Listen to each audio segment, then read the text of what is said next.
Olá, meus queridos alunos. Nós vamos dar continuidade ao nosso estudo de ciências e vamos trabalhar a sexta semana o tema vírus e bactérias, que está nas páginas 20 a 25 do nosso livro de ciências. Relembrando que ciência representa todo o conhecimento que a humanidade já adquiriu e vem adquirindo através de estudo, de pesquisa e de prática.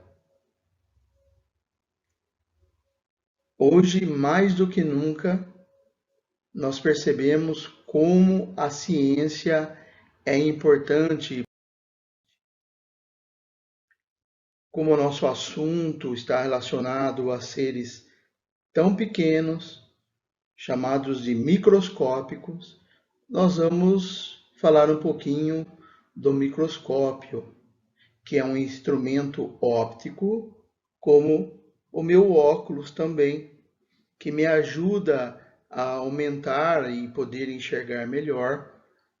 O microscópio, na verdade, é um instrumento também, né? Pronto para ajudar, a auxiliar a enxergar seres tão pequenos que a nossa vista não alcança.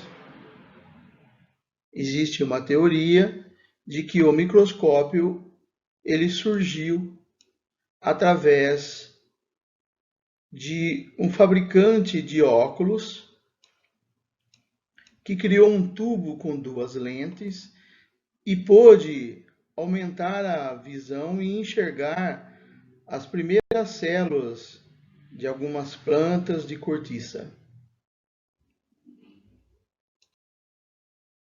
Hoje em dia, com os instrumentos que nós temos que aumentam centenas de vezes os objetos, é possível, através do microscópio, observar, por exemplo,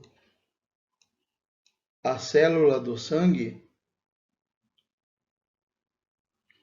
o fio de um cabelo ampliado centenas de vezes, ou mesmo os fios do tendão do nosso músculo são formados por vários fios, a nossa musculatura, e ela é possível ser observada e vista através do microscópio. Assim, com esse instrumento, muitas vezes aumentada de 5 a 100 mil vezes, o homem conseguiu descobrir esses seres tão pequenos que podem nos auxiliar ou atrapalhar a nossa vida. O que nós estamos vendo aqui são bactérias, nos seus mais variados formatos e mais variados tamanhos.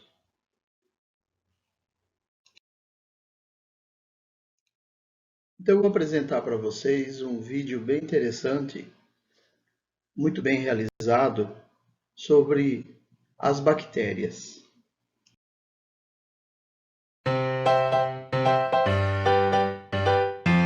Os micróbios ou micro-organismos são organismos muito pequenos que não podemos ver a olho nu. Embora as bactérias sejam as mais abundantes, também estão inclusos os vírus, os fungos, as algas e os protozoários. Dessa vez vamos saber um pouco mais sobre as bactérias. As bactérias existem na Terra há mais de 3,5 bilhões de anos, mas estima-se que menos de 1% já foi identificado e estudado em laboratório. Seu tamanho pode variar de 1 a 5 micrômetros, e sua forma pode ser redonda, alongada e até espiral. Por serem apenas uma célula, às vezes pensamos que elas são formas muito simples de vida, mas as bactérias são organismos sofisticados, altamente adaptáveis e são muito importantes para o ecossistema. As bactérias vivem em todos os lugares, na nossa pele, na nossa boca e no nosso intestino. Elas estão no ar e em praticamente todas as superfícies que nós tocamos. Elas também podem se adaptar a ambientes mais extremos, como gelo polar ou desertos, a ambientes aquáticos com altas temperaturas ou alta pressão, como no fundo dos oceanos. Além disso, elas crescem e se dividem tão rapidamente que podem dobrar o seu número em apenas 20 minutos. Algumas bactérias podem viver junto de outros organismos sem causar problemas, podendo ainda ser benéficas para nós. A bactéria Ruminococcus, por exemplo, está presente no intestino de bovinos e também no nosso. Ela ajuda na digestão de carboidratos complexos, como aqueles presentes nas lentilhas, feijões e grãos integrais. As Pseudomonas fluorescens são decompositoras. Elas convertem a matéria orgânica em inorgânica. Isso significa que quando algum organismo morre, seja uma planta ou animal, as bactérias decompositoras fazem a reciclagem dessa matéria. Já os streptomicetos são bactérias que, além de ajudarem na decomposição, também produzem antibióticos, e nós podemos usá-los contra bactérias causadoras de doenças.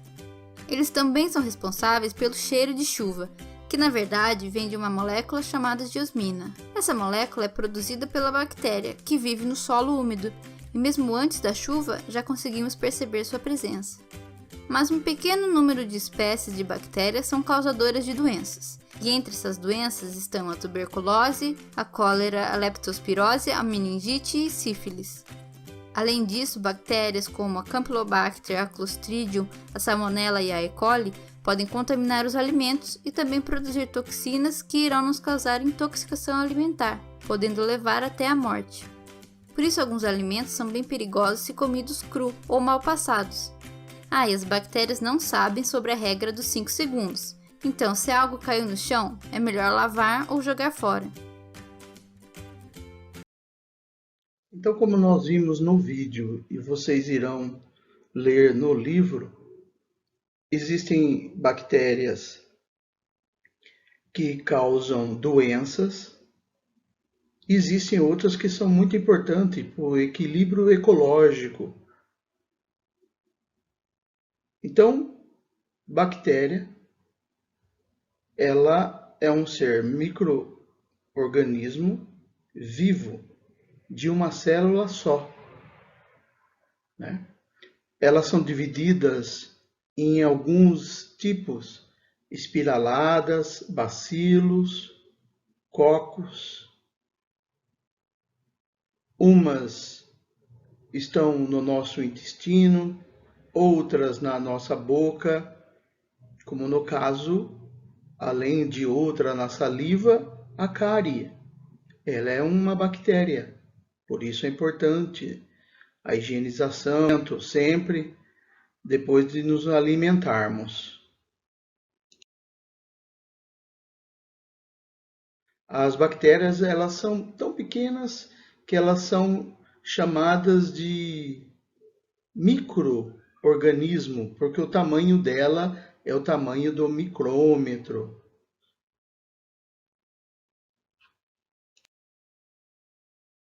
Esses são vários tipos de bactérias. De acordo com o seu desenho, ela foi colocada a sua variedade, né? Os cocos, os bacilos, isso por causa do seu formato, e os vibriões.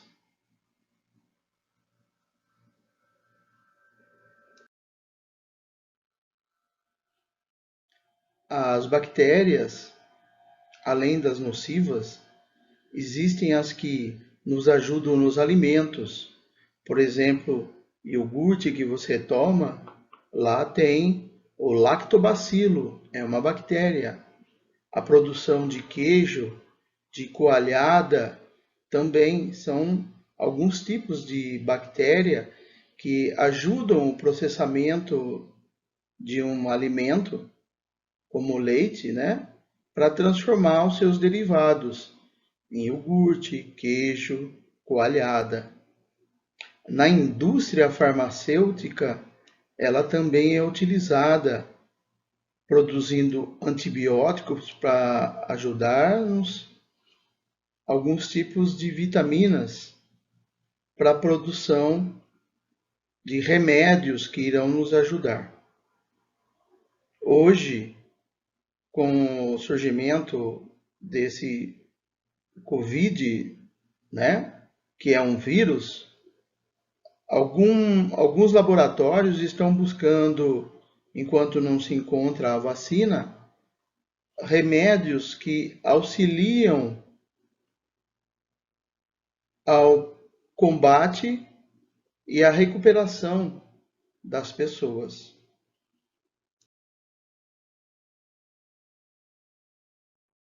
Na próxima parte, nós iremos tratar sobre vírus.